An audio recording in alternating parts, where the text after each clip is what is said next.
What's good, sports fans? My name is Damian Adams from The Real Deal with Damian Adams and the Third and Three podcast, coming to you with my reaction to Josh Taylor defeating Jose Ramirez to become the undisputed champion at 140 pounds. Amazing fight.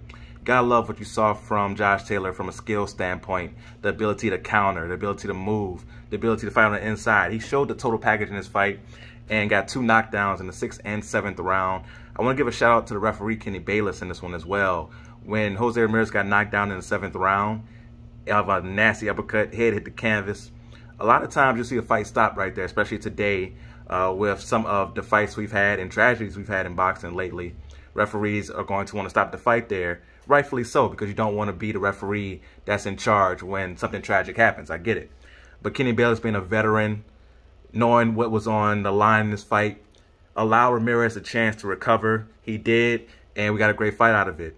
Jose Ramirez has the heart of a champion, one of the best to do it, but just wasn't a match for Josh Taylor, man. And I'm going to do a deeper dive into the fight and going forward for Josh Taylor on my podcast, The Real Deal with Damian Adams.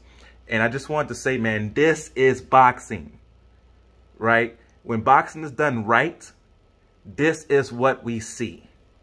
We don't need an old legend like Floyd Mayweather fighting a YouTube star. We don't need two way past their prime legends like Mike Tyson and Roy Jones Jr. fighting each other. We don't need Jake Paul fighting a UFC guy who was known for wrestling. This is what boxing's about. There's no need for the circus sideshow. There's no need for none of the BS. This is boxing. This is what we fell in love with. Make these fights happen. I'm looking at you, Terrence Crawford. Looking at you, Errol Spence Jr. Somebody please fight Demetrius Andrade so he can stop begging for a fight that he deserves. This is what boxing is. Stop making it so difficult. Fans like myself who love it, give us what we want so we can continue to support the sport and the boxers. It shouldn't be that difficult. This right here is why we love boxing.